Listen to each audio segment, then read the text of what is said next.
I never use mathematics or statistics or calculations or anything at all like that because I can't do it. So I just hope for the best. Hoping for the best. Hoping for the best. That's what we're doing tonight. How's it going, everybody? I hope you're doing well. Thanks for being here. I'm sorry that I'm a little bit late. I got an offender bender on the way home. And that first fender bender I've had in a long time. I got momentarily distracted in stop and go traffic and did not stop soon enough. 100% entirely my fault. They were fine. Their car's fine.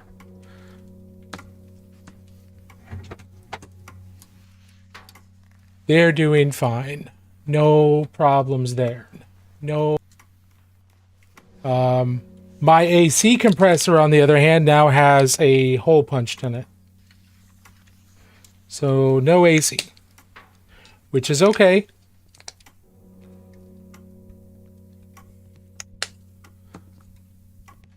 But it might be a teeny bit before I get that fixed.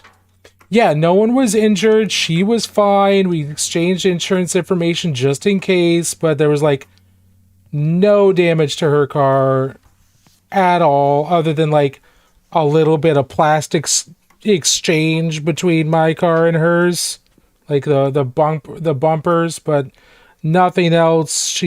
Her back didn't hurt, nothing. So hopefully that remains the case. But as soon as I got out of the car, I heard hissing, and I was like, "Oh no!" I thought my full-on radiator had been punched, but no. Apparently the AC compressor or condenser on the car that I have is immediately in front of the regular radiator. And so the hissing that I heard was the AC charge, like the refrigerant escaping. So there's a little bit of steam at first, but then nothing. And while I was driving home, nice low and slow, driving home, closely monitoring the heat of my engine. It was a little warmer than normal, but it didn't increase beyond that. And looking it up, you can drive without an AC condenser because it's not immediately tied into the main functioning of the car. But you'll be warmer because there's no AC. And your car might run a teeny bit warmer because of lack of, like, some of the ambient temperature won't be removed by the condenser. So I'm not stranded or anything like that. I just might be a little uncomfortable until I can make sure that I schedule time in the shop. I'll go to the dealership and have them replace that when I feel financially comfortable with that. In the meantime, I will obviously be very closely watching the heat gauge. So that's fun. That made a fun Friday early evening. How's everybody else doing? I hope your Friday is starting out well, or is ending well, depending on where you are. Maybe your Saturday's starting well. Maybe you're over in Aussie land, or farther, or over in that section of the world. Maybe it's Saturday for you right now, or getting to be Saturday. Regardless of when it is, I hope it's going okay. We're trying to finish up the dogs here for the Mordheim warband. There's a couple figures that still need a little bit of work done, but unfortunately I found out that they're not actually doing Mordheim this year. Yeah, so there's a couple people bringing tables, but there's no actual organized Mordheim event at the 3D Roleplay Con this year, so that is unfortunate. But we're still gonna try. The sense of urgency is not there anymore, obviously, but we are going to try and still finish this warband so that when I do get to play Mordheim, it's fully painted. But I don't have to have this done by tomorrow, so the sense of urgency is a little diminished, and that's okay. There's nothing wrong with that. It's okay for us to kind of what's the word I'm looking for? Refocus, reprioritize.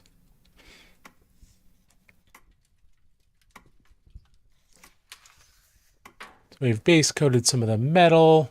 We're gonna leave this over. Hey, thank you so much for the heart. I appreciate that. Let's keep going around. We'll base coat our metal bits. This guy's just got metal rivets on his collar. I believe the model, the set of models he's from, he's more of a hunter than like a pursuit dog, like for pursuing dangerous criminals. He's more of a hunting dog. It's okay. He's still a good boy, and he'll still hunt witches. The bad witches. He'll still hunt the bad witches. He does have some scars and stuff, so he's definitely been around. We'll make sure to paint those up too, especially with his black, kind of the black that we're doing here. Are you winning? I mean, yeah, kind of, but also no. I got an offender bender on the way home today, which is 30 minutes ago. And my AC compressor's kaput, which means now I have to spend money on an AC compressor if I want AC again. But on the plus side, my car's still running, and it's not gonna, like, it's not like the actual radiator got hit, so there's nothing wrong with that. It just means I'm gonna, if it gets really warm, I'm gonna boil for a little bit till I get that taken care of. So it's not the worst. But otherwise, yeah, I think we're doing okay. I think we're doing okay with the painting. How are you? How's everybody else doing on this wonderful Friday night? And I mean that genuinely. Like, overall, it's a good Friday night. Overall, we're here, we're painting, we're having a good time. We're going to take a look at some of the community projects here in a little bit. That might be the extent of what we do today. I don't know.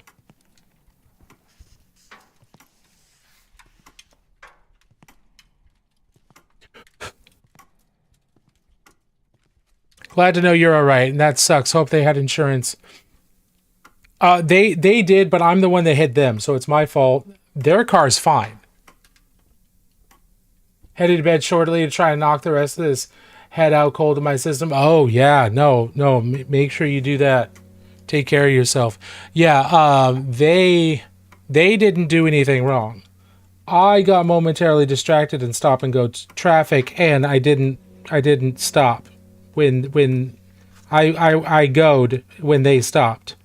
So it was entirely my fault. They did have insurance. We exchanged insurance information, but nothing bad happened to their car. There was like a little bit of like paint transfer on their bumper, not on like even the body of their car. So I don't know if they'll report anything or not. If they do, they do.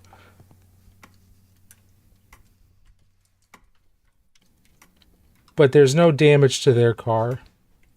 And they said there was no, no damage to them. I fairly lightly tapped them. I mean, it was a good whack, but I wasn't going more than like a mile or two an hour. It was pretty slow. But the way modern cars are built now, they've got crumple zones everywhere, and so my AC condenser got a hole punched in it, which is good because it kind of shielded my full-on radiator. And my full-on radiator's fine, but my AC condenser's very sad now. Hey, Riles, how are you doing? So we're doing okay. Like overall, we're fine. It could have been a lot worse. Somebody could have actually been hurt.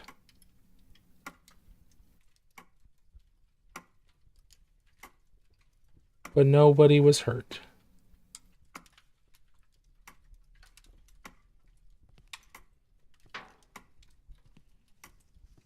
I'm kind of surprised my my car's auto brake system didn't kick on and stop the car, but I was so close to them when I started, and I lost concentration. I was so close to them that I don't think it had time to do anything. It was all entirely my fault. Just incredibly bad judgment. Getting distracted right then. It's like the worst time to get distracted. 100% my fault. Use my 3D print to make AFG Warhammer. Well, turned out it doesn't work that great. Oh, that's unfortunate. Sorry to hear that, RG.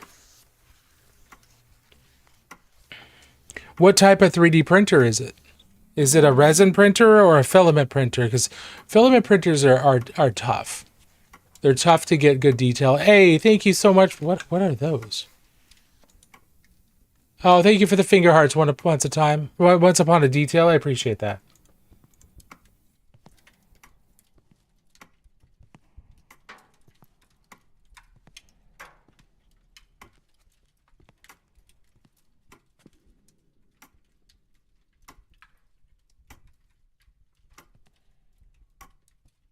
Is anybody working on anything tonight? Anybody working on any hobby stuff or art stuff?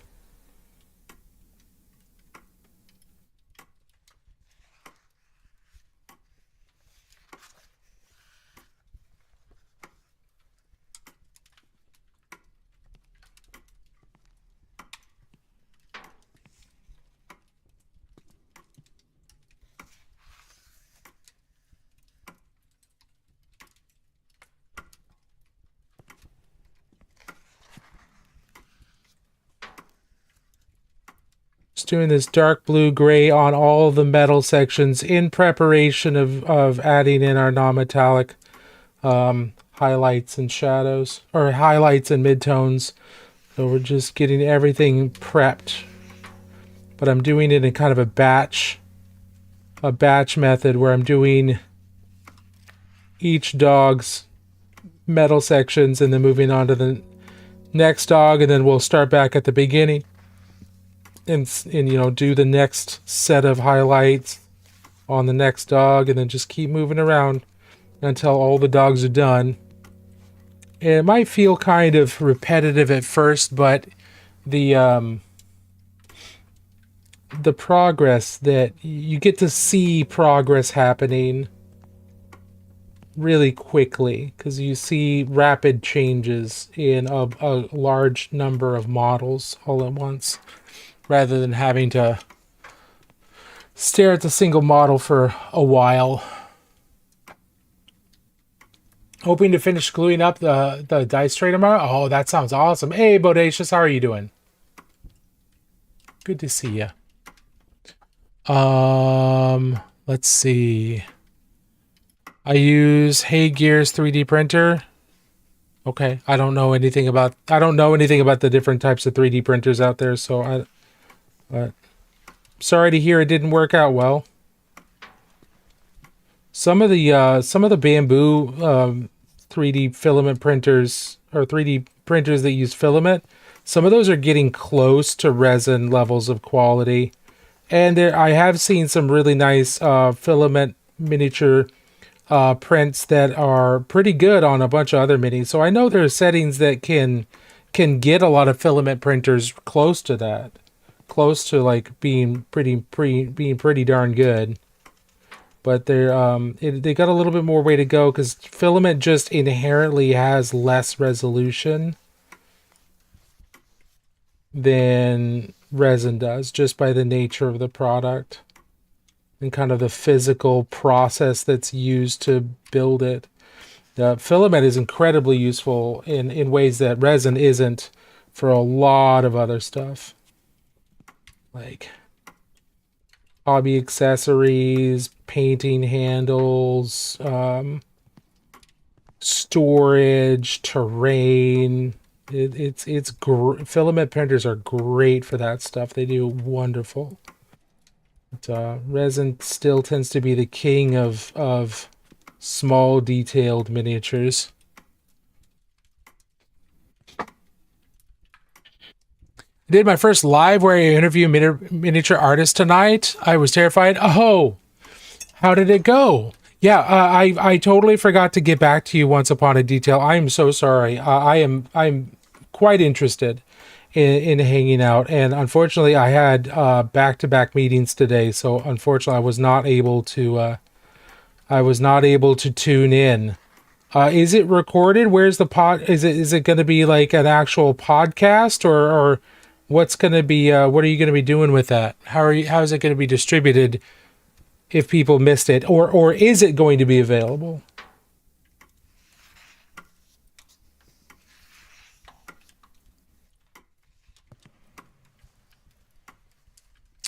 What's this from? It looks so cool. This is from a Warhammer game called Warcry. So this is there's a vampire hunter warband in it, and they've got a bunch of good boys, bunch of doggies. And I'm using these as war dogs in my witch hunters warband for Mordheim. Yeah, they're nice. This reminds me of the metal statues of dogs I see with the noses polished with people touching it, right? I tried doing different colored noses, like black noses and like flesh tone noses, just to give them some variation there. And I think it looks pretty nice. I think it looks a lot better that way. Let's see. Seemed to go well. Uploaded the full on YouTube. No worries at all. Okay, I'll make sure to check that out. I've looked forward to hearing people's feedback because the first one definitely not perfect. No, that's just how it is. That's just how it goes. No worries. Don't stress out about the first one not being perfect. It never will be. It's just like painting. That's okay. As long as, like, okay, I liked this, I didn't like this, and then you make your adjustments and try to do better to fix it that time. Now, I did a podcast called the Miniature Podcast for, I think I have over 40 episodes. And eventually I stopped just because it got to be such a time drain that I got so frustrated that I just stopped. I do want to start it up again someday. But anyway, this is not about that. And that's what I did. That's, you kind of like the first one was not great. So you figure out, okay, what can I do to improve this? You listen to your own podcast. It's like, okay, what did I not like about this? What did I like about this? What worked? What do I need to change to, what questions do I ask instead? Could I ask this question better? And then get feedback from the person you're talking to, and then also your audience. It's really important that you ask them for feedback. Now, you won't get a whole lot.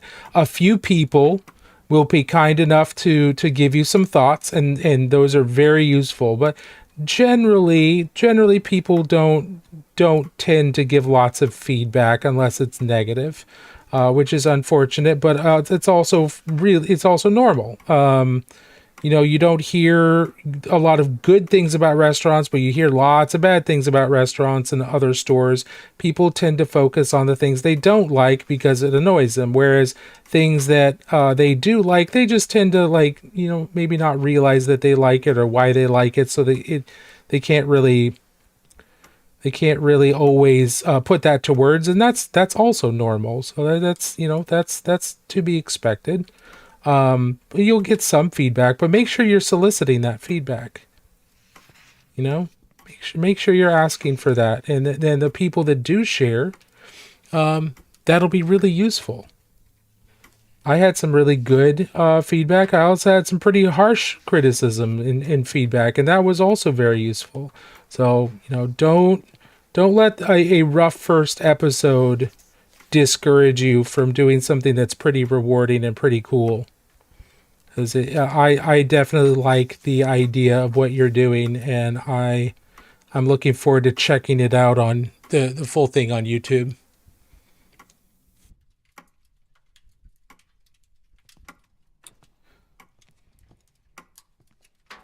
I know I did.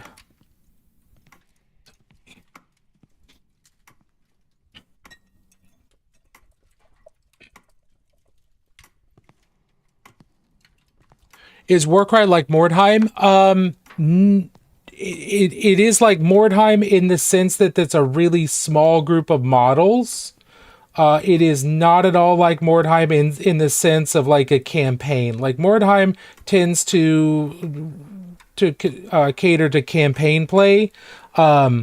Warcry has campaign rules, but they're nowhere near as detailed or, frankly, as brutal as Mordheim is. It's a different feel. Now, I like Warcry a lot.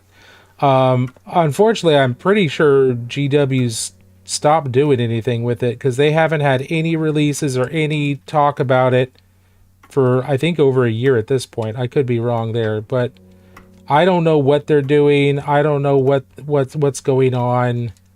But you know, it might be a quote unquote complete game, i.e. the company is no longer supporting it, so everything that's out for it, that's what's out. And there are advantages to that, and there are disadvantages to that. Disadvantages is it's harder to get people to play a game that is quote unquote complete and no longer receiving official support. On the other hand, it is easier to get people in. It is easier for people who are into the game to keep playing the game because they don't have to worry about, you know, new rules invalidating a list or anything like that. Because there are no new rules coming out. The lists are the lists, and there might be community rules, things like that, but they don't have to necessarily worry about Games Workshop saying, you know what, we need to make more money. Hey, that one Warcry warband that was really good, or that one rule that everybody really enjoys, yeah, we're going to change that. And it's not going to work like that anymore, and we're going to stop making this Warcry warband, and now you guys have to buy the new hotness. You don't have to worry about that with a complete game. You do have to worry about that with like a game that is still actively supported by the producers. So there's advantages to disadvantages. Like I said, it's harder to get people to invest in a game that's no longer supported because a lot of people just like the new hotness, and they want to be playing a game where they know that it's going to be continually supported, and they're not going to have to worry about, you know, the player base just disappearing. Whereas complete games tend to have player bases that can fluctuate pretty heavily. But Mordheim has been pretty strong for about 20 years, but it is waxed and waned in its popularity, even in the indie circuit or circuit of independent, you know, people that are interested in smaller indie war games. Like right now, like I've been painting this up to be able to play at 3D Roleplay Con, and then I just found out that they're not doing Mordheim at 3D Roleplay Con because it hasn't been popular in the last few years. People are still playing it in Portland, but it's not going to be at the con. So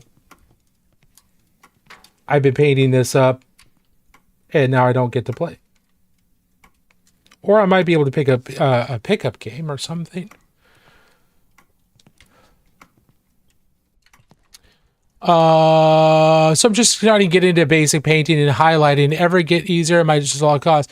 Oh no, highlighting will get easier as you practice. It's just it's you'll figure out different ways to visualize where highlights need to go, but then also play around with different ways of layering highlights and blending highlights.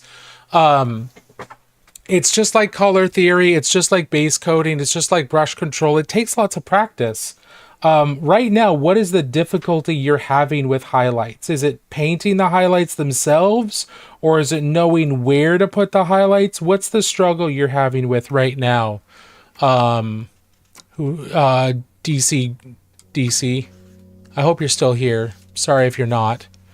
I love how the community is continuing to grow and so lovely to one another. Absolutely, yeah. The miniature painting community is awesome. That includes Warhammer and every other game out there. On the whole, the community is very fantastic and very supportive and very inclusive, which makes me very happy. There are certainly, bad elements or elements that, don't get along with everybody else. And that's, that's unfortunate. It is what it is. And, we can only, do the best we can and stand up for our friends and family the best we can. And, but overall, if you want a really supportive, inclusive community, you work at being part of that community. And we've got a lot of people in this community who are really good at embracing that and making sure that happens. So it makes me really happy to see how supportive people are and how encouraging people are to one another, especially when they're painting. They're starting to paint for the first time. It can be very daunting, and there's a lot of people that have really good advice. Yeah, prepping myself for the negative feedback, focusing on the fact that I'm able to highlight talent. Yeah, that's a great focus. You're not useless, Wizard. You're awesome. You should change it to awesome Wizard. Well, thank you. And talented by the looks of it. I appreciate that. Thank you so much for your support. It really means a huge amount to me. Absolutely. I appreciate you dropping by. And thank you for the gifts again. But I appreciate you dropping by and letting me know how things went. That's really exciting. I am looking forward to checking out the first cast.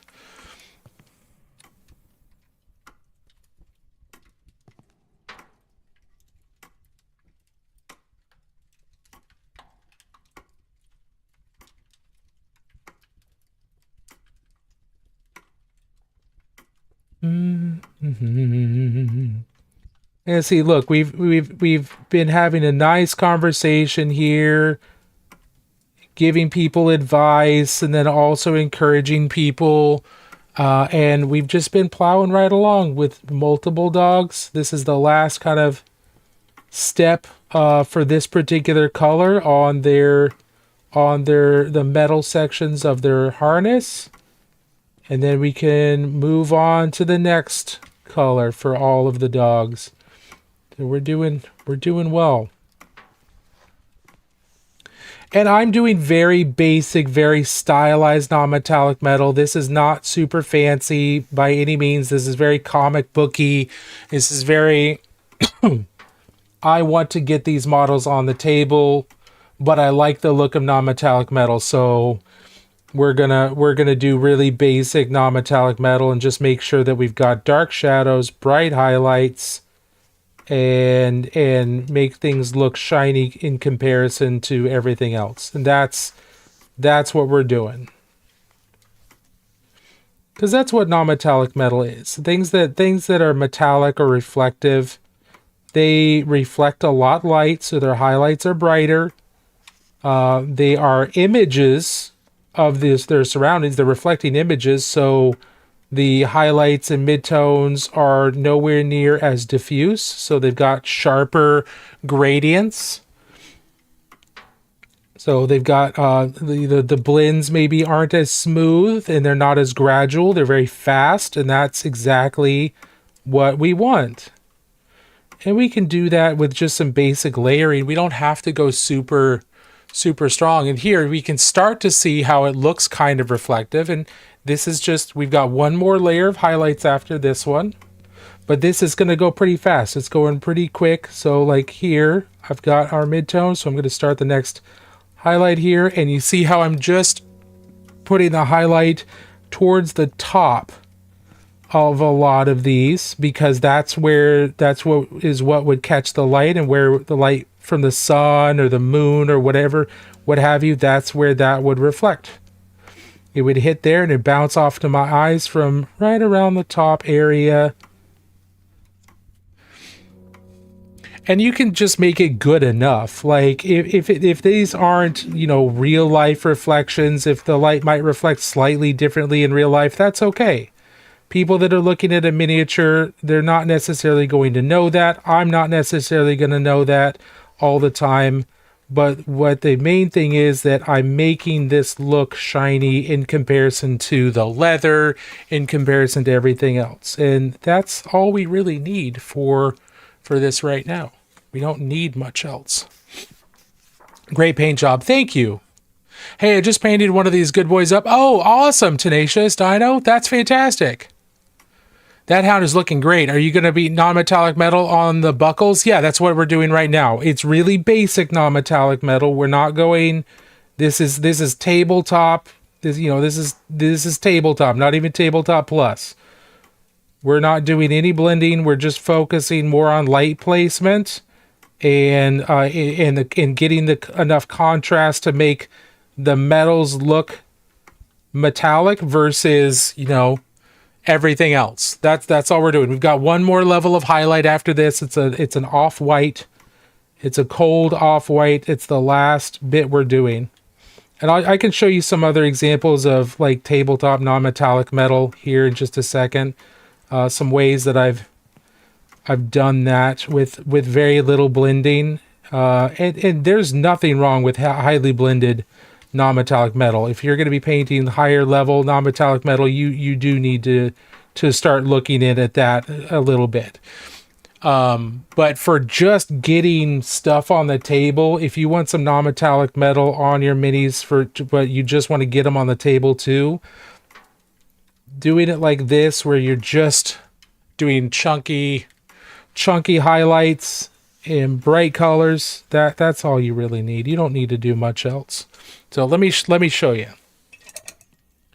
Let me show you. So this guy, this is an ogre bodyguard for my Mordheim warband whenever I can hire him. And look at that arm. So from this angle, that looks pretty metallic, right? It is not Trench Crusade. No, it is not Trench War. It is a fantasy ogre for a game called Mordheim. I do have some Trench Crusade stuff over here. We will be painting some Trench Crusade in the next couple of weeks. I've got a bunch of Prussians that I've got together. I've also got all my Trench Pilgrims and my Heretic Legions that we need to start working on. So that'll happen in the next couple of weeks. But we do have some stuff. And then over here, let's see. Let's look at this guy. So if you want to start blending more, this is a Deathwatch Marine, and I use the exact same tabletop. I use the exact same colors that I'm using with this more chunky non-metallic metal. I use the exact same colors on him, but you see we've got a little bit more blending. Things look a little bit cleaner. The blends are smoother. Right?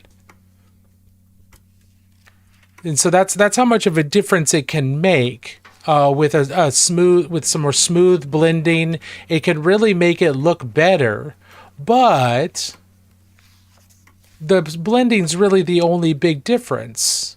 It's the same colors. I'm not using any different colors on this that I am on the buckles on the dogs.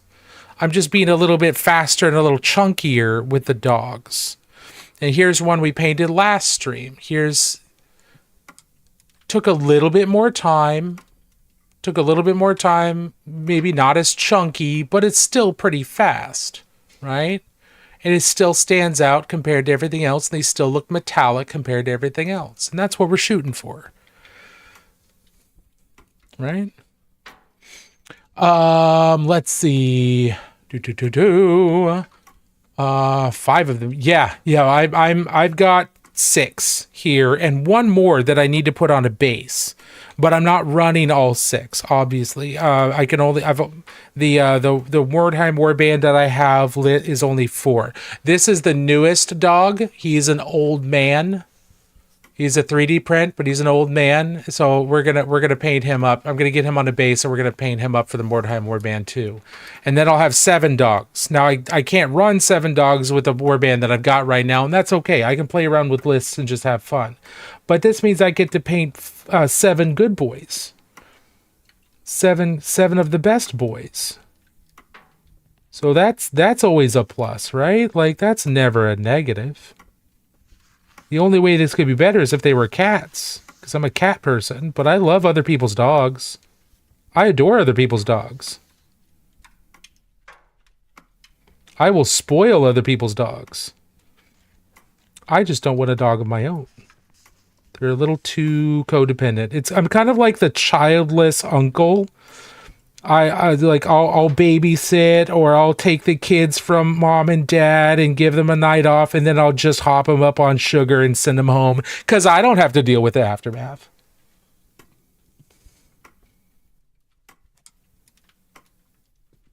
You know, I'm kind of like the grandparents, right? I'm like that with other people's dogs. Give them all the loving, get them all hyper because they're just having so much fun and they're enjoying their head scritches, and then I'm like, oh, hey, bye. When they go, and you know, they're all amped up.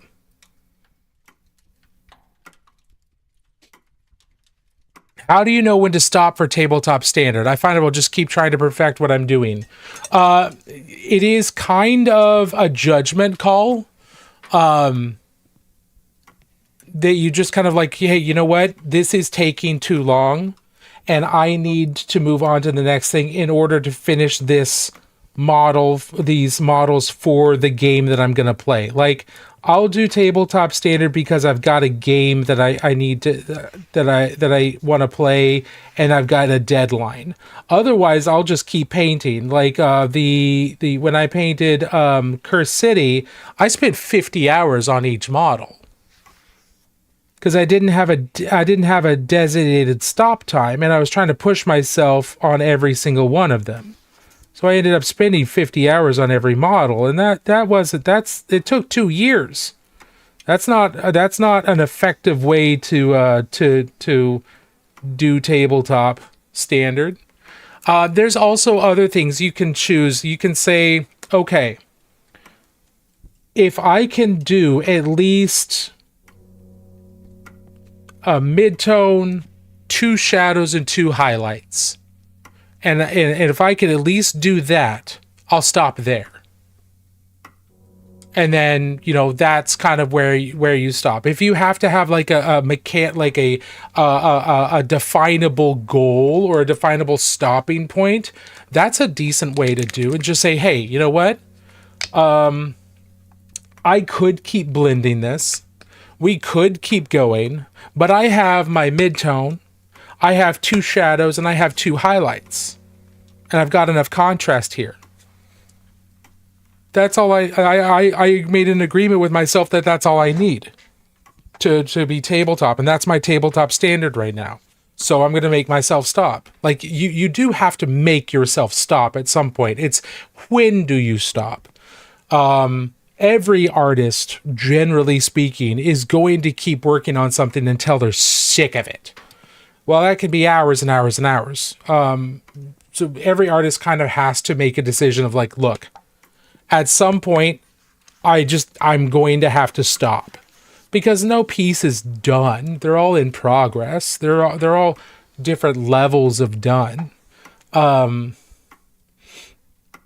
You just kind of have to decide, this is as far as we're going to go. And we're not going to go any farther. That's the only way I can do it. Have you ever done gold leaf on a mini? Just wondering how hard it is. I imagine I imagine that is doable. I also imagine that it's probably very difficult because in order to get the gold leaf to attach to the mini, there's certain materials you have to make sure is on the miniature so it adheres. At least that's my understanding. And I don't know what the dry time is on any of that. I don't know what that looks like. I think it's entirely possible to do gold leaf. Maybe someday we'll try that. It doesn't really appeal to me as anything more than a curiosity, but I guarantee you somebody's done it on the internet. I guarantee you somebody's done a YouTube or a TikTok video of like, hey, I did gold leaf on this miniature. I know I saw on Instagram somebody took one of the plastic custodian models and they gold plated it. They I don't know exactly how, but they gold plated it through electroplating, and it looked awesome. I'd never want to play with it because it's probably gonna like peel off and stuff like that, but it is doable. And I'd be worried about like gold leaf. I don't think hey, Bodacious Pie, how are you doing? I know you posted a little while ago. I saw you smile in the chat earlier, so I hope you're doing well. I'd be worried about the durability of gold leaf because remember these are gaming models, generally speaking, right? People are gonna play with them. If it's just for display or something like that, then it could make more sense to do something kind of cool like that. But it's not going to fit most people's use case.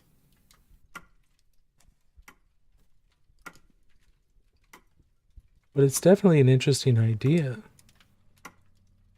See, now I'm starting to get lost in the sauce and looking at this, and it's like, well, that doesn't quite look like metal. It's like, yeah, it really doesn't. That's okay. Like I can mess around with this a little bit and improve it, and I could spend 50 hours on this, but I've got other things I need to get to, so I'm going to try and make this look metallic compared to everything else, but it doesn't have to look truly metallic on its own. Non-metallic metal, even true metallic metal, is very dependent on context. So if you've got plain leather and cloth surrounding it, it's easier to get something to sell as shiny by just playing around with the level of highlight and things like that. If everything's shiny and different types of shiny, well, it becomes a lot more difficult to get everything to read properly as the different materials.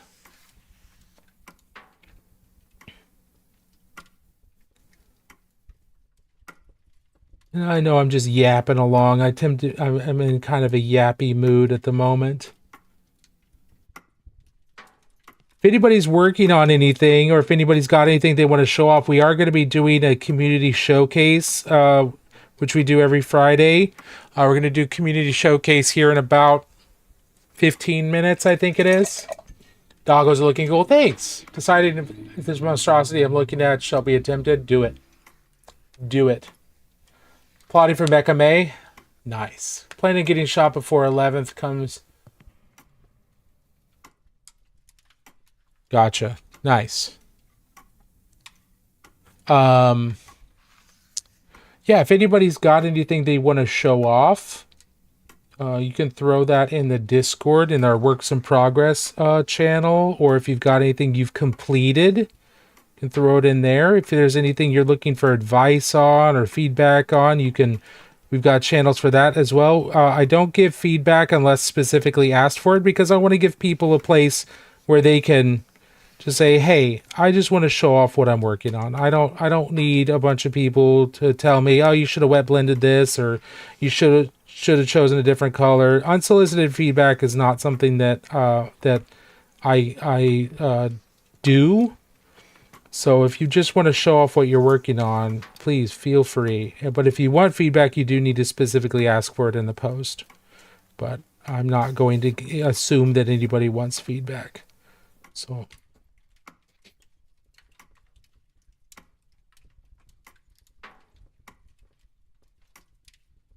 and again, we'll be doing that community spotlight in here in just a few minutes. Probably about 15 minutes. We're going to take a break beforehand just to make sure we hydrate and all that fun stuff. We want to hydrate before we dehydrate, right? Thank you, Bodacious. Yeah, the doggos are looking pretty nice. So we're doing just really basic non-metallic metal, is tabletop non-metallic metal here. Just really simple, chonky highlights and midtones and shadows. Not going crazy, no smooth blends. Just doing just enough to make it look kind of shiny compared to everything else, hopefully without making it look like it's made of ice.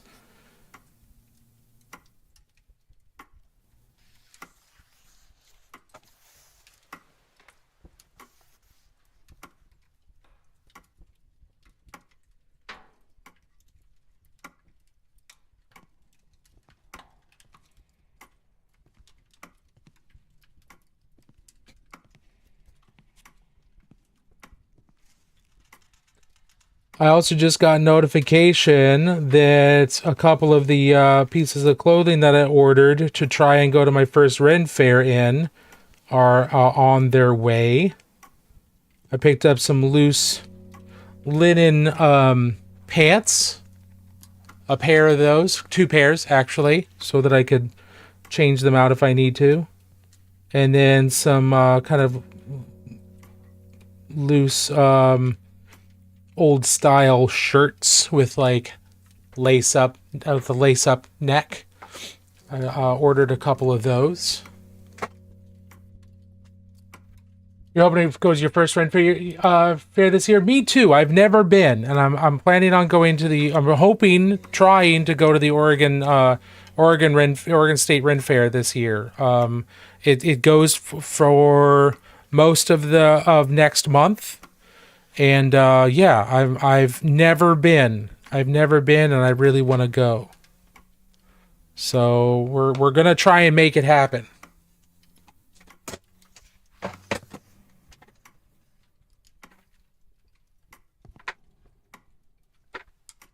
You should tell me when you're going, if you're going with people, and which one you're going to.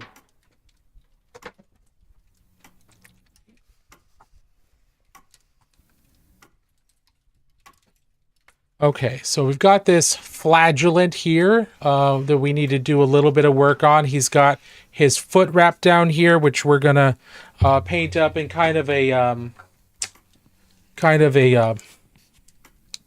like a linen, almost. Not quite.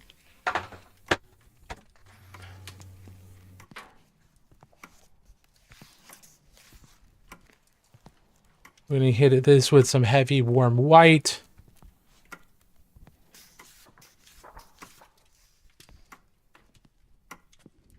And we'll hit it with a wash just to get that done fast.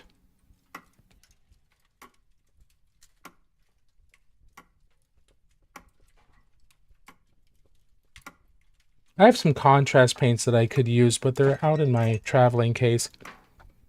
I used contrast paints for most of the doggie's fur. Because I wanted to get that done quickly, and that worked out pretty well. It is not as durable as I was expecting it to be. It actually kind of chipped off in a couple places. We should talk about it. I don't have anybody to go with, at least for now. Yeah, let's talk about that. Let's see if we can figure out when to go. If that will be convenient for one and all.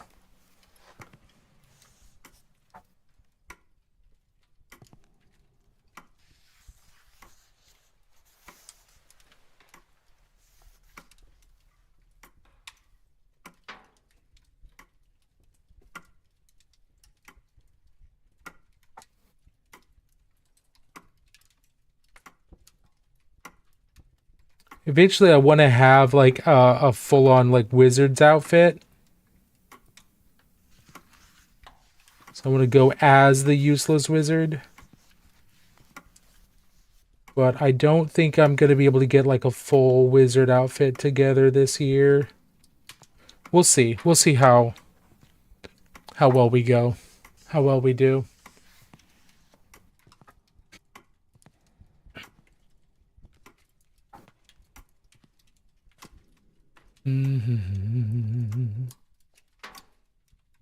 This is not focusing.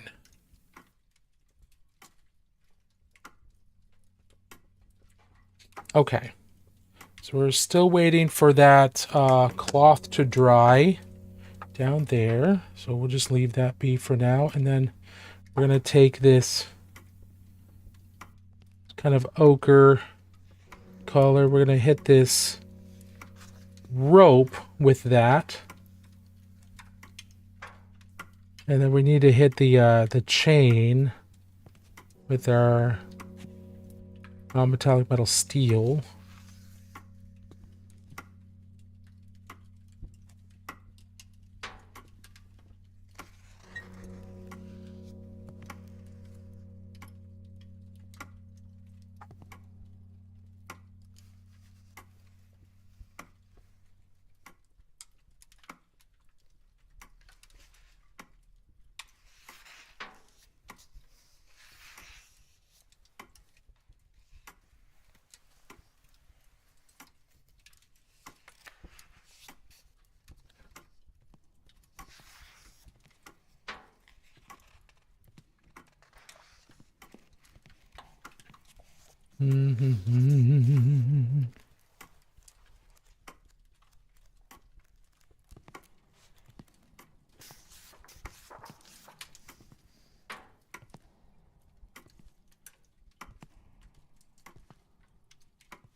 Okay, so that...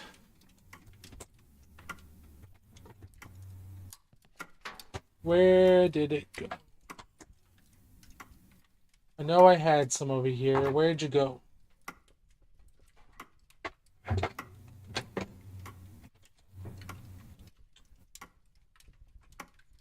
I've got Cotton Eye Joe stuck in my head.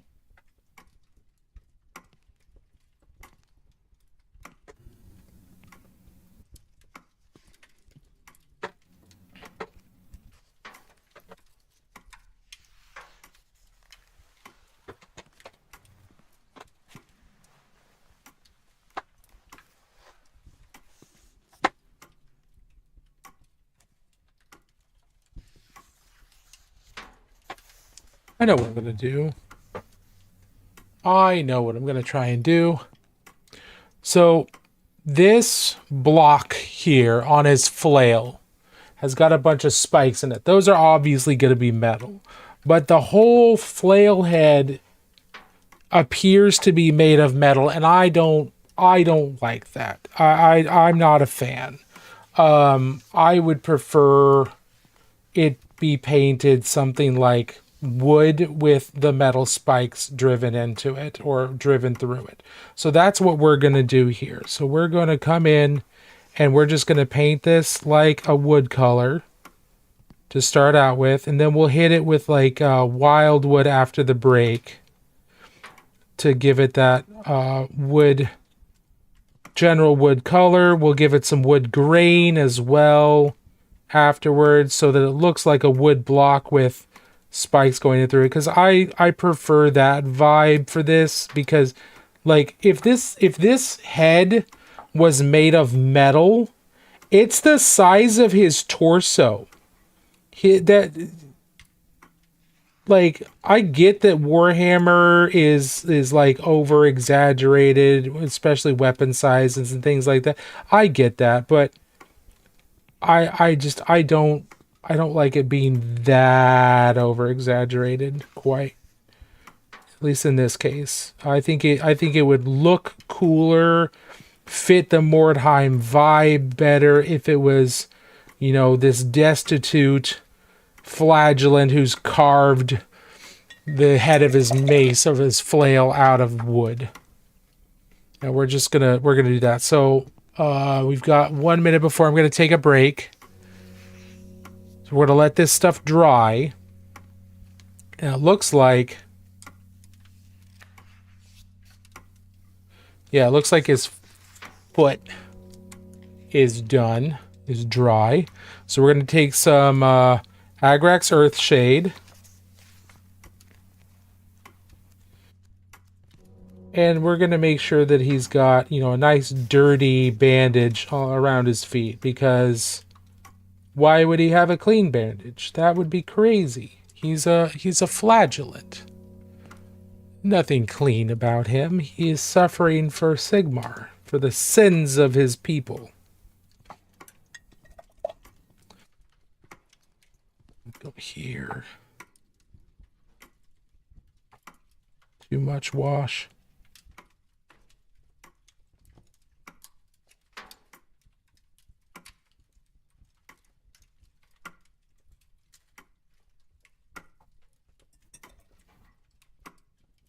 I used a good bit of your advice and I'm enjoying myself so much more. Thank you. Oh, wonderful, Drew. What was the thing that I think, is there something specific that helped you the most? So I don't want that to be lost in the sauce of my fairly chaotic brain.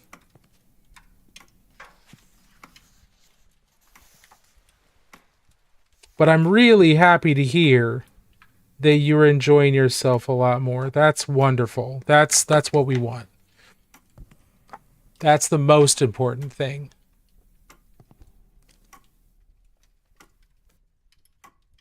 Okay, we're going to take a break for the next 3 to 5 minutes, just so that everybody can stand up, walk around. Yeah, you showed me the practicing brush control highlights on empty sprue. Perfect. Good. I'm glad that helped. So we're going to go ahead and take our break now, and we'll be back in 3 to 5 minutes, everybody. Okay, so stand up, get some water, use the bathroom, all that fun stuff. We'll be back here in just a couple of minutes.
Okay, we're back. Totally sounds like in a creepy, huge mansion. Yeah, it's supposed to be the library, right?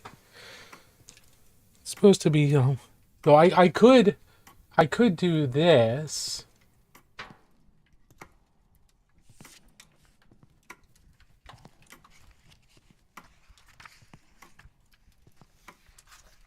We could add some people in the background thumbing through books and writing notes and stuff like that. We could do that. Sometimes I feel like that's a little distracting, so don't do it all the time.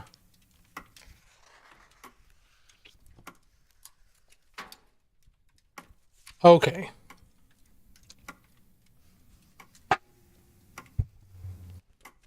Set these over here.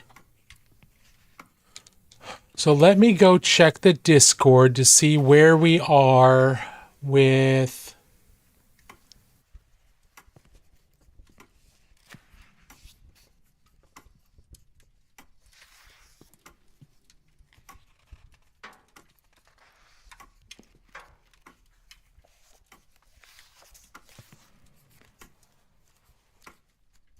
Where are we with stuff to show off?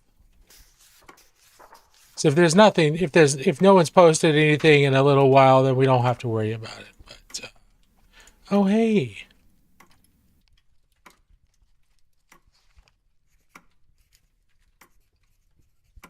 okay, we've got a couple things. Got a couple things here.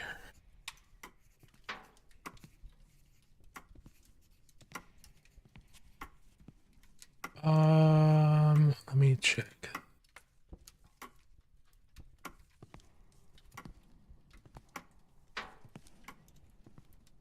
Okay, so we got a few things we can look in on.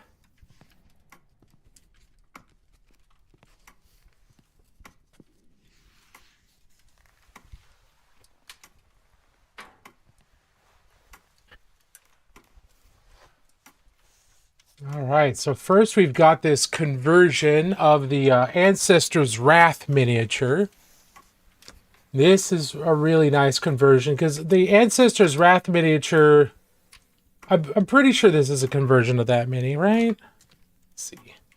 What did they say? Wasn't a big fan of the Rocky scan of the head. But, oh, no. It's the new Legions of Votan, the one that's holding up the orc head, not the Ancestor's Wrath. I'm wrong. So they added a power claw instead of holding, or a power fist instead of them holding the orc by the orc's head. That looks cool. It looks like they shaved down or glued in some here. This looks really nice. I think this is a pretty good conversion. I love the addition of the Fireseeker axe. Is this a AOS axe head? I love the way that looks. That looks really, really cool.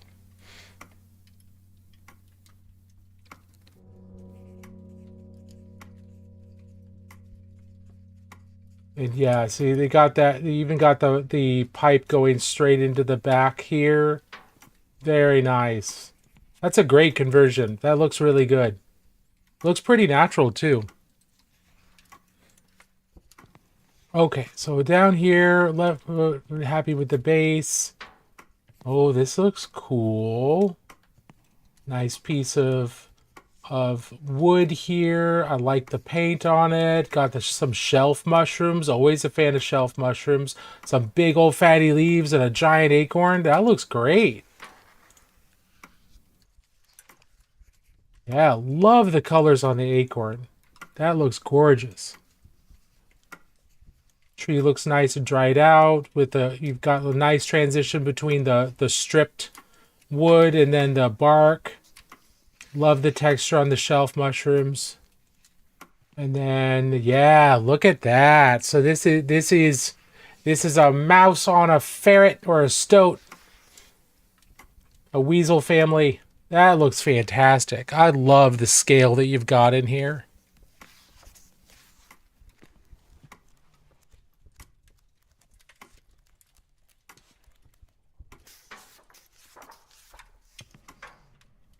Oh, wait a minute. The scale of this, you've done a really good job of showing the scale and making this look like it's, you know, to scale to everything else. This looks really nice. I can't wait to see this painted. This is going to look awesome. That's from Wired Hyena. And then down here, woo, that's creepy. Which one is this? Bodacious. Bodacious! If you're still here, this thing's creepy AF. Very good. Very nice. Love the general skin tone you've got here. God, he doesn't have an ounce of fat on him, does he? Good Lord. All the muscle striations. The rictus grin. The half moon crown. That's really cool. The hands that make up the outside of his deltoids and the sides of his head. That's weird.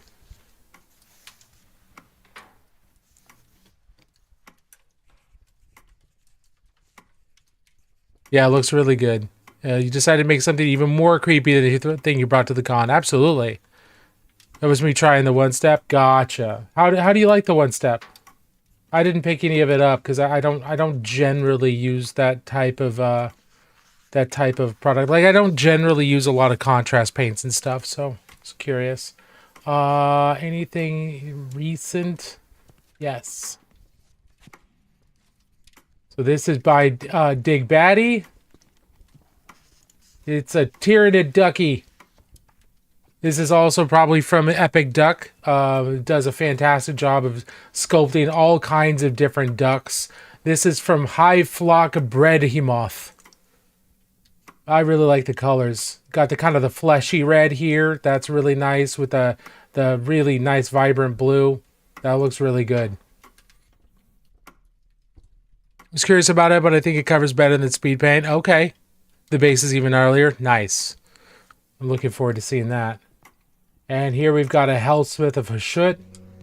Love this new interpretation of Chaos Dwarves. I am kind of sad that they've lost a lot of their big hattiness, but they haven't entirely. I'm just happy that we've got Chaos Dwarves back, and I think these new models look really nice. Love that purple with fading into the red. Love the gold. The palette you've got going on for this is great. Nice, still warm gray, slightly purple skin. So overall, it's a fairly warm palette, but in comparison to everything else, the skin appears cool. So you've still got some really strong color contrast or temperature contrast in here, and then the just the popping out of the glow from the smoke and the demon souls on the gun. That's really cool. And his eyes, that just all really pops out because they're, that's a cold color compared to all of this warm at various levels. I like this color scheme a lot, especially that purple.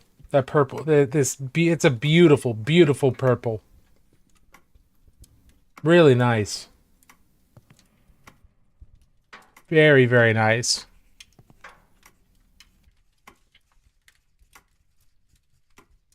Okay, I think that is everything in those. Now, once upon a detail, do you want live feedback or do you want me to type stuff up? This is beautiful. Because when people post in here, I don't generally do it online unless they want me to. I absolutely can, but I might do both. This is gorgeous. Love the colors.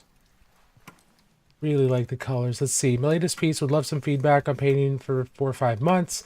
Been around the community my whole life as my dad has been in commission painting. Okay, very cool. Whatever is easy for you. As you spy Acolyte have a should. Yes. Yeah, we were just looking at that. It looks awesome. Really like the skin, really like the general color palette, the burns. Yeah, I was just talking about how much I like the fact that that the Chaos Dwarves are back. Okay.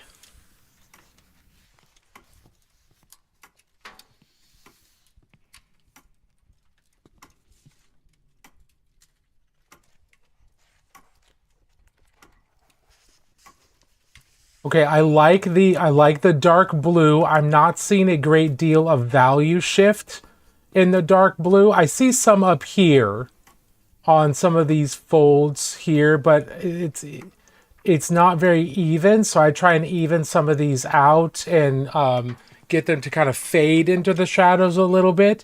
But these highlights here, I'm not seeing much down here. Now, I know you've got this freehand over the lower sections, and so these highlights should be done before that freehand, and then you do the freehand over that. But like these types of folds here, I'm not seeing a lot of highlighting on those to match up here. So there's a little bit of a difference there. Over here, we're not going to worry about the pits and stuff. Obviously you're in the future you're going to want to fill those in because the paint's not going to fill those in. But for now, that looks fine. This actually looks kind of like a mole right here. So if you did paint this as a mole and it's a printer defect, good idea. Otherwise, you could give her a little bit of imperfection on her skin to make her look a little bit more alive. I like the color variation that we've got here. You've got lots of red here going into the swoop into her lower back is catching a little bit of light here. I like the soft emphasis on her shoulder blades. I'm seeing a lot of brush strokes. So that can be a stylistic choice, and that can be something you absolutely works. If you're going to do that, I would use those brush strokes to emphasize the shapes you're painting. So like instead of brush strokes going up and down, I'd swoop them in and around and use those brush strokes to guide the eye towards the different physical features. But otherwise, if you don't want the brush strokes there, if you're not intending to do that, you might want to thin your paints down a little bit, do a little bit fewer layers or thinner layers. But the color variation, you've got red around the shoulders going up into yellow, up here, the upper shoulders. You've got lots of nice color variation here. That's good. The hair looks pretty nice. Hair is extremely reflective. So if you want healthy looking hair, you need brighter highlights in the hair. I like the general tone, the general hue you've got for the hair. It's a really nice kind of auburn or dark red hair, and it looks really good. I like the highlighting on her face. Could use a little bit of smoothing here and there, but it's not that big of a deal.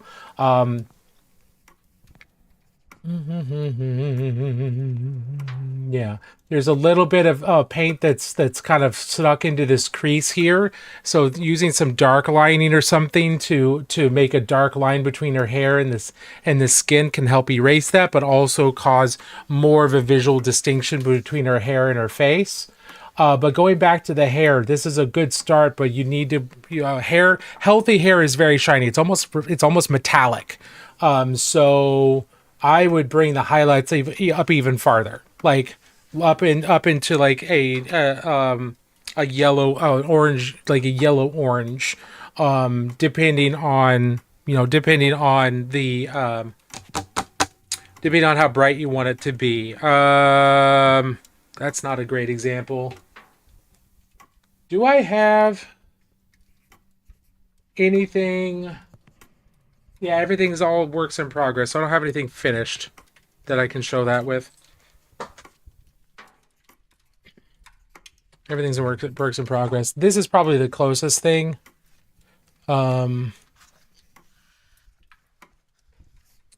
this guy's a work in progress. But you see how I've got him? He's a redhead, right?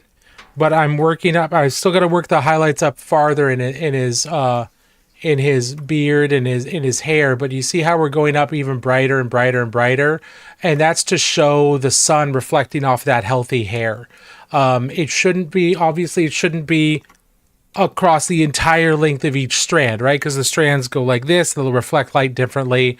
So I would say with your hair, you're in a really strong starting point, but you should make the highlights brighter, stronger.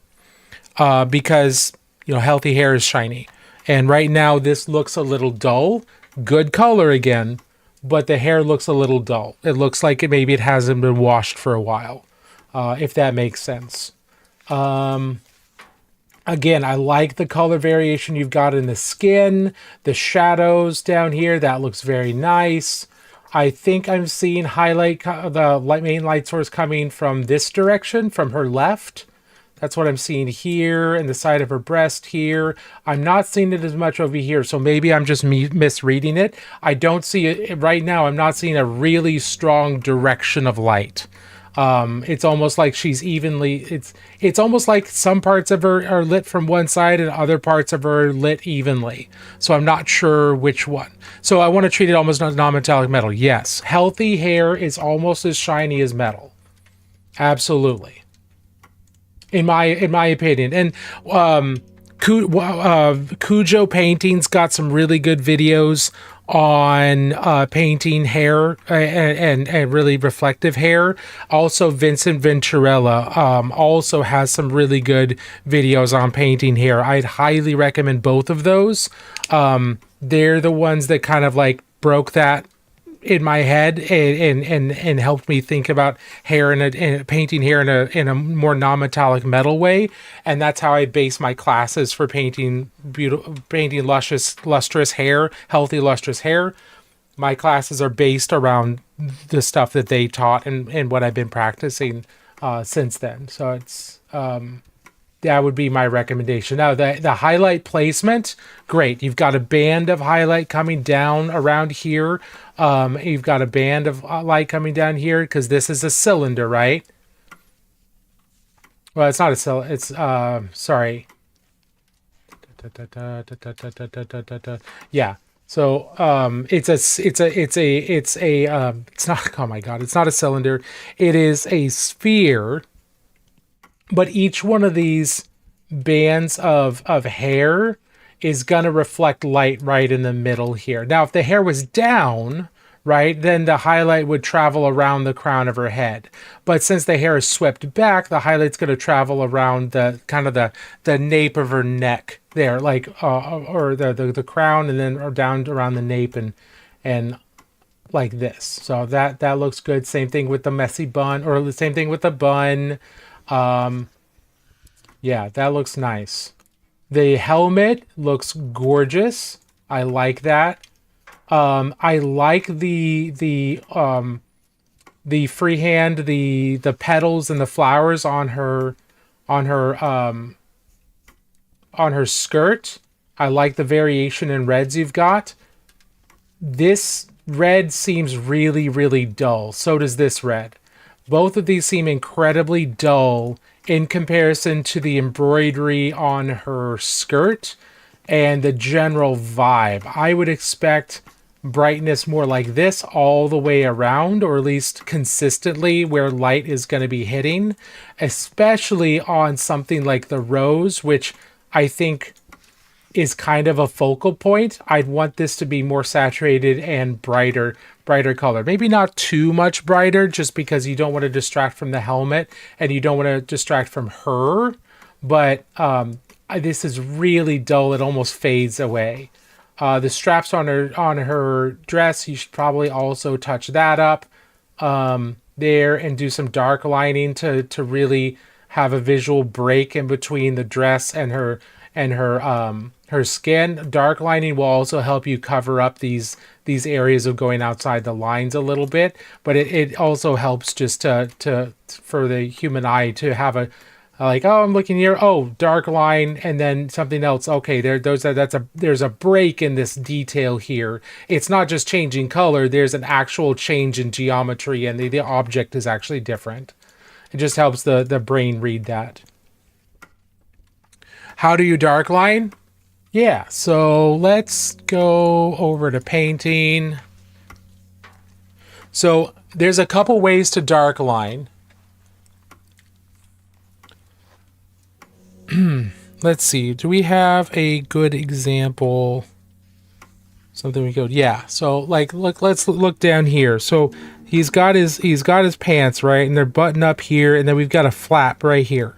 And this is where it kind of goes over us. But in order to get that to be distinct, we need to dark line there. So what you can do is to either take black or take a really dark brown or a mixture in between.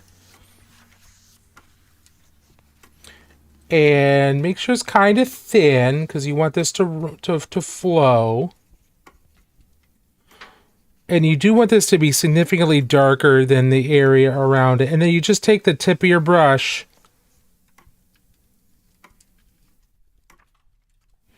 and run it down that. Now that's not dark enough. I'm going to add more black in. And I could just use straight black for this too. But if I just want to have a visual separation, I can go right up here and then right. I need to thin this out. This is drying out on my brush.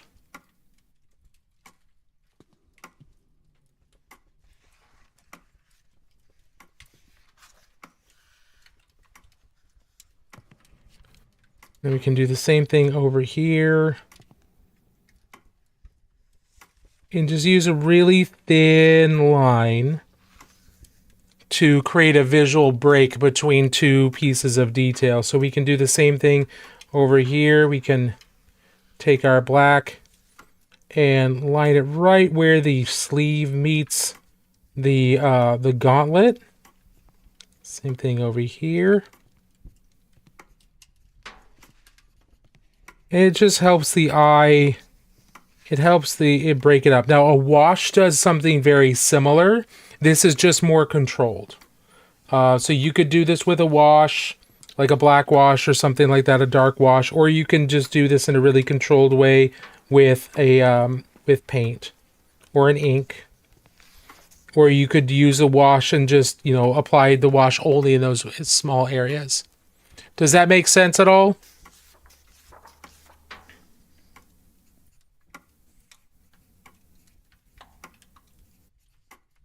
We're just trying to make things more readable for the human eye. Because the less work the viewer has to do to understand what is happening with like the geometry of the model and what details are what, the less work they have to do, the less they're going to dislike looking at the model. So if we can do things to make things easy to look at, easy to understand what's going on, that's a decent thing to be doing. And you don't have to do it all the time, but it just helps. It helps to make things look more sharp and kind of refined and finished. Yes, perfect. Thank you so much. I can't wait to refine this piece with your advice. We'll upload after photos. Oh, awesome. I'd love to see those. That would be really, really cool. Yeah, Bodacious, I agree with you. I think the flowers look fantastic on that. I really like the flowers. Love the flow of the flowers from the hip down to the ground. It looks really, really elegant. It's really, really nice. I like that general composition. Backup cleaver, nice. Yeah, exactly. He's got his two-handed fire axe, right? He's ready to cleave. Then he's got his backup meat cleaver, and then of course his tertiary hammer. But the hammer's for the spikes, right? For any vampires he runs into while he's witch hunting. You got to be ready. Got to be ready to go.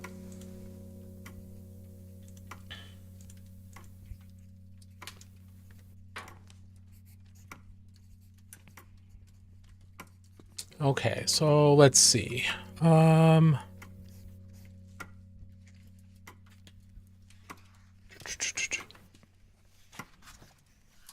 Do I have my... I just knocked a whole bunch of stuff over. Because I was lazy.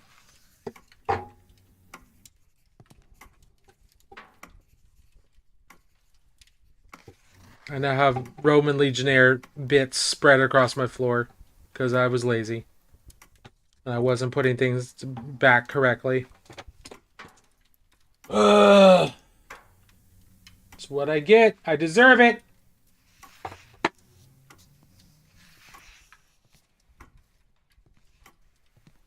Where is my dark umber? Dark umber. And do I have my yellow ochre? There we go. Cool, cool, cool, cool, cool.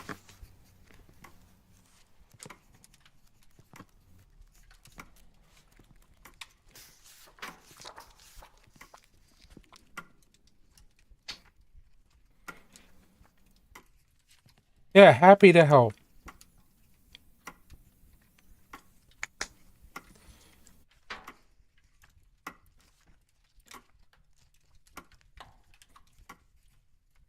So we're gonna this twin-tailed comet here, we're going to paint as gold.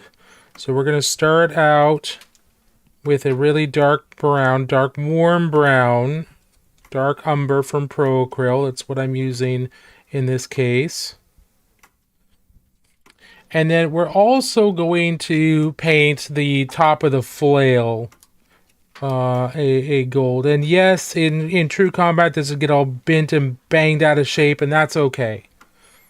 That's fine. He can bend it back into shape by slamming his face against it because his face isn't covered in metal. And that's okay. He can do that. For Sigmar, it's fine.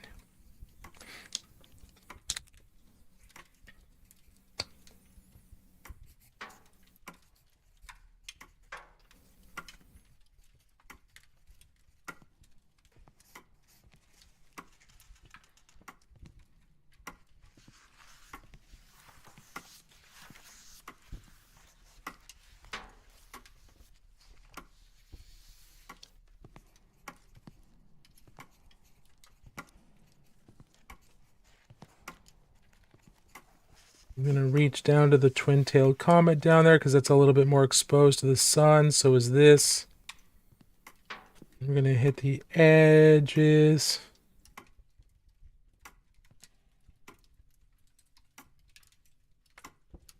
And then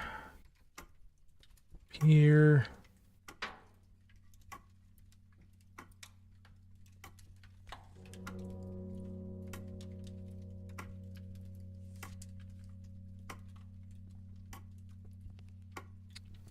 Light's going to catch up there. Light's going to catch on this sphere here. It's going to catch there, underneath.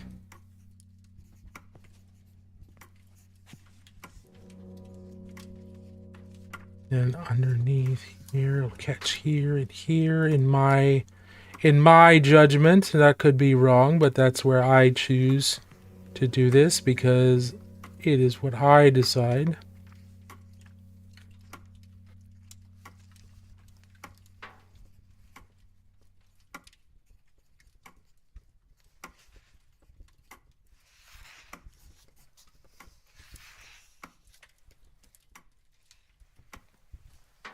Take some yellow ochre.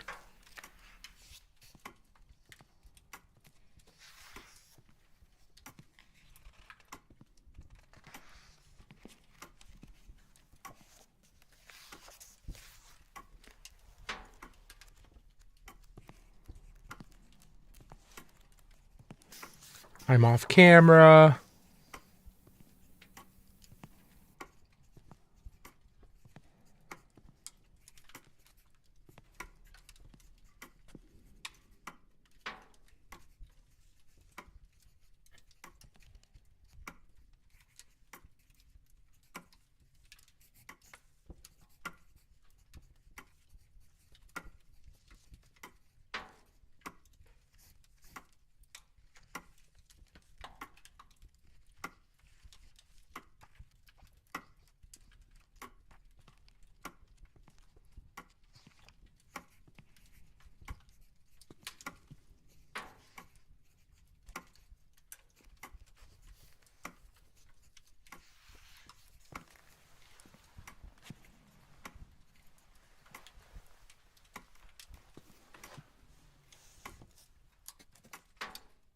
I'm gonna go back in.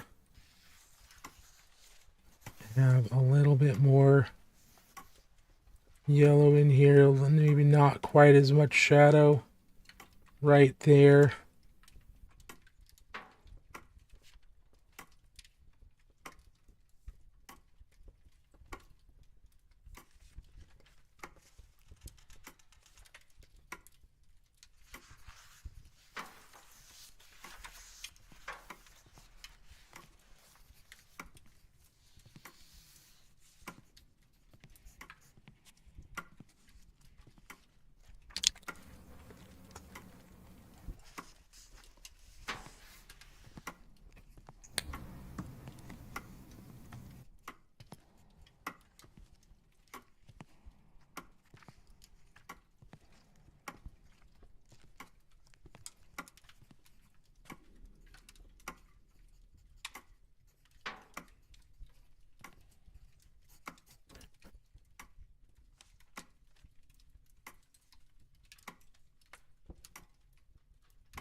Get this.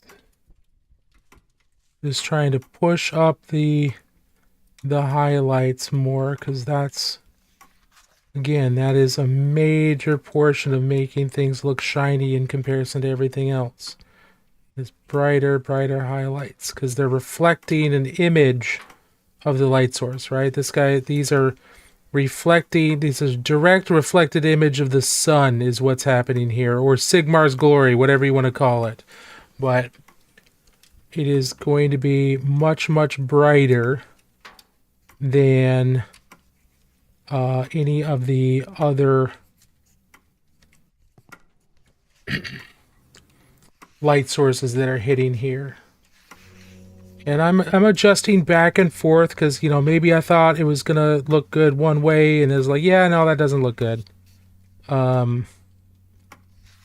So maybe it's like I want more gold, I want more yellow, and things like that, and that's okay. It's like you get to mess around with it and decide, yeah, it should be brighter along this, and maybe not as have a shadow there. It's okay. There's lots of adjustment that's going to happen, and adjustment is good. I have to do lots of kind of almost sketching on the model in order for it to make sense for me, because I don't see the finished model in my head very well. And I know I've explained this to a lot of people, but if you've not been here before, I don't see a very clear image of the finished model in my head, especially if I'm doing something like metallics. Like, I have kind of an idea of what metallics are going to end up looking like in a really vague sense, but when I'm painting, I don't have a real clear of like, oh, this is where the highlight should be, and this is why the highlight should be here. I have to work that into my head. I have to work that out in my head as I paint. And that is something that a lot of people get stuck on with stuff, is they're the same way, and you just kind of have to start working it out. Because right now it looks really yellow. It doesn't look as shiny as it could. Right? It looks just mostly yellow. So we're gonna come in here and try to hit some edge highlights to help it read as reflecting light a little bit more instead of just being yellow. But I also don't want to overdo it.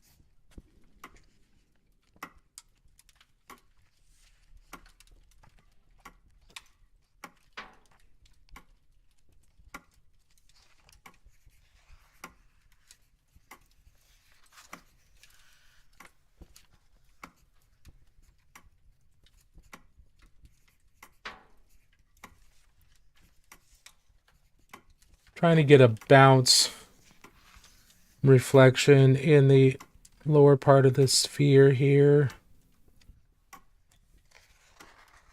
A little bit of a ground reflecting back up into the sphere, or a nearby object reflecting back into the sphere. It's kind of important to help sell the reflectivity.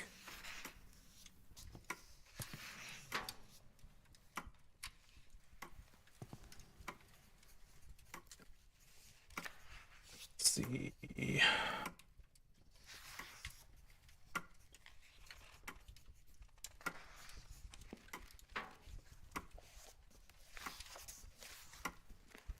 I think part of the problem is I'm not treating this like a plane. I'm treating each piece as a separate piece, and that's not quite right.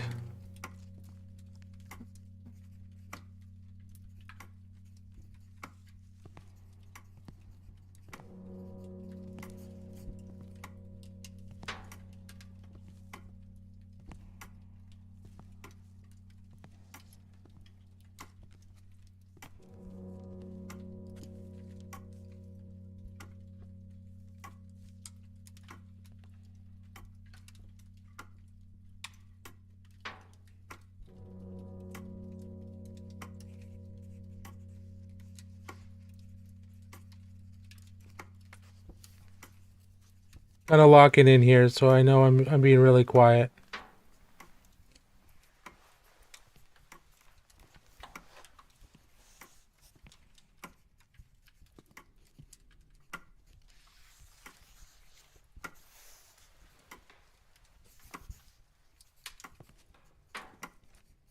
That's better.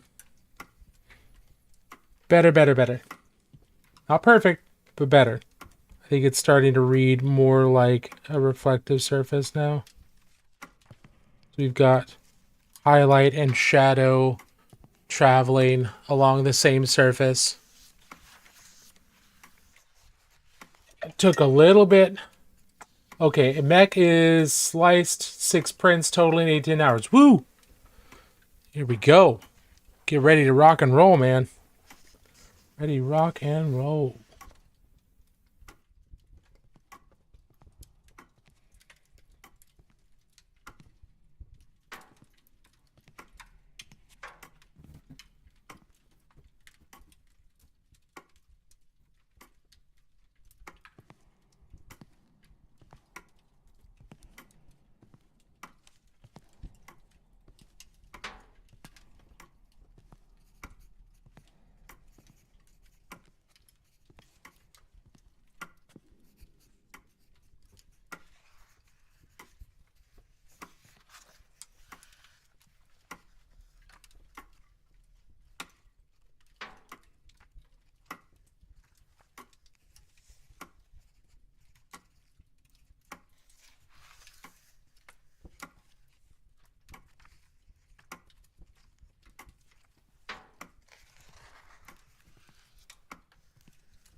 There we go. That looks nice and shiny. If anybody has any questions, please don't hesitate to ask. Happy to answer any. Whether it's about mini painting or Warhammer or Necromunda or really any of it, I'm happy to try and do my best to answer. Or point you in a good direction for better answers than I can provide. I'm certainly not so egotistical that I think I have all the answers. Because I definitely do not.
Save some for the rest of us. What are you talking about?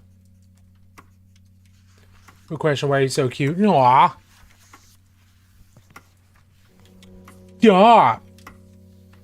Stop.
How's it going, Wizard? It's going well, thank you. How are you? I mean, it's going okay. I got into a fender bender today, but it's not awful. I've had time to ruminate and calm down a little bit. It's not the end of the world. It's just really annoying.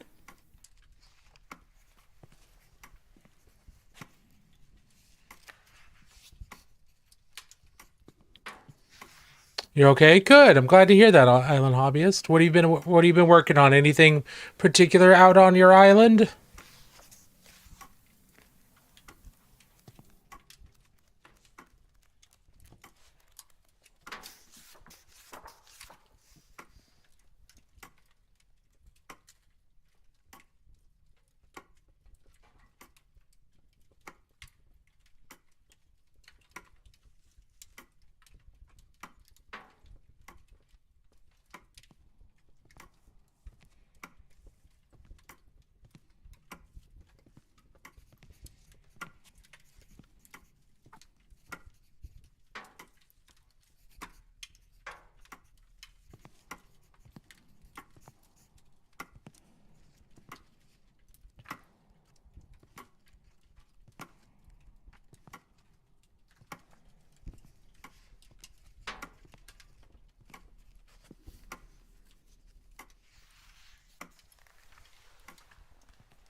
Mostly building the TISM.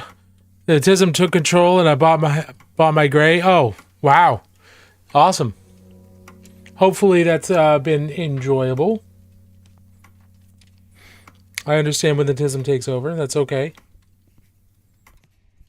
I've had plenty of friends who the TISM has taken over. I am not diagnosed, so I can't say the TISM has ever taken over. I cannot officially say that, but I have been in similar situations where it's just like, you know what? I'm going to hyperfixate on this now. This is what I'm going to think about 24/7 moving forward for the next little bit. Whee!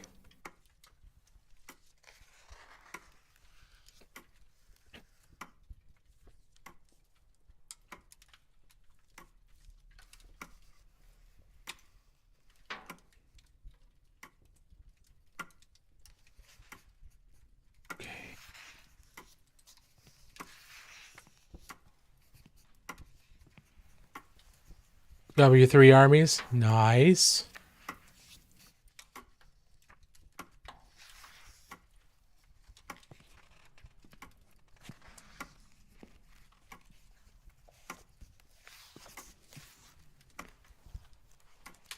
Oh, the only thing really left to do on him is the wooden block up here and then his hair. And then probably dry brushing the ground, but I need to do that, I think, for everybody. And then he's pretty much done. Pretty much done, which is exciting.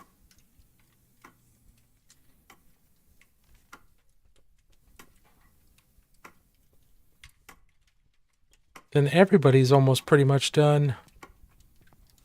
But again, I no longer have to have these done for tomorrow because they're not playing Mordheim tomorrow at the convention anymore, apparently. So I don't have to. I'm not in any massive rush any longer. But we did get the doggies done. Got all the good boys.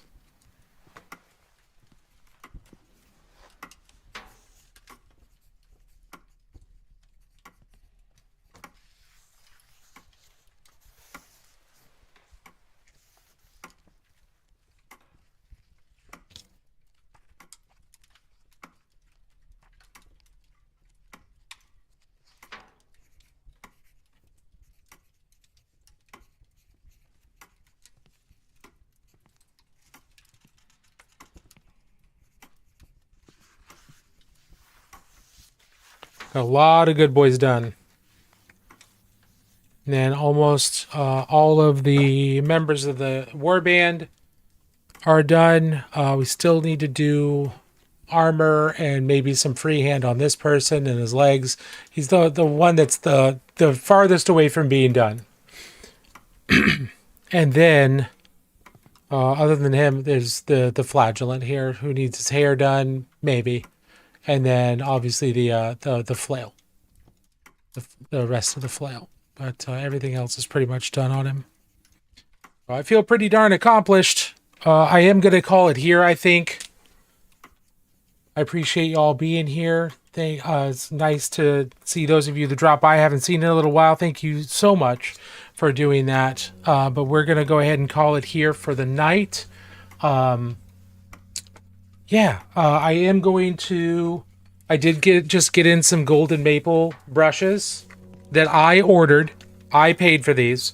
Golden Maple did offer these to me and said, you know, I could get a free sample, but I had to make, if I was going to do that, I would have to make the review video within 14 days. And I don't feel comfortable myself testing a brush long term in 14 days. So, you're saying Bob just got here? Fantastic. So maybe we can compare notes. But I am going to use these on stream and off stream for the next couple months, so I can test like how they start out, how do they continue to paint over multiple projects, and then I'll do a review on these and potentially have them available on my shop or my little TikTok thing. But otherwise, you're just going to get my actual opinion of these after a long period of painting them. I am going to make a video right after stream about just letting people know on TikTok that I got these and what my plan is, just so that they have an idea of what to expect. But yeah, so I just got these in. I'm pretty excited about them. I got a couple of them are dry brushes. Couple of dry brushes, and then we've got the ones I'm most excited are two size 2s, and then there's a size 1, a size 0, and a 3-0, a 3-aught. The 0 and the 3-aught, I'll test a little bit, but I never use my brushes that small. I don't like using brushes that small. But the 2s and the 1s, I'm very excited about. So we're gonna test those out. But yeah, keep an eye out on TikTok for that video, and yeah, we'll have some other videos out. I'm trying to do one video a day. I failed yesterday. I failed to make a video yesterday, but we're trying to do one video a day and try to make that really consistent and just get that out. So if you have any questions you'd like me to answer by video or anything like that, feel free to throw that into any of the comments or send me a message, whatever you'd like. But yeah, in the meantime, check out the Discord. Post your works in progress, show us what you're working on, and if you have questions, there's lots of really smart people in there who can point you to all kinds of different resources and give all kinds of different great advice. So we're trying to build that up, so I'd love it if you were there. You don't have to if you don't want to. There's nothing wrong with that. But yeah, thank you all so much for being here tonight. I really appreciate it. I hope you have a wonderful rest of your weekend. We will see you next week. Plan is to come back on Tuesday and start work on the War Augur from Warcrow. And of course, I'm going to be painting him to look like me. Duh. Of course. Why wouldn't I? But yeah. Thanks for being here once again. Let's go see if there's anybody out there that we can raid out to. Yeah, a couple different people. So I'll decide who we're gonna raid out to here. I'm gonna go ahead and let TikTok go. Thank you all so much for being here. Once again, TikTok. We'll see you later. Yeah, have a wonderful rest of your weekend. And we're going to end the YouTube stream as well. All right, let's see. Who have we not raided in a little bit?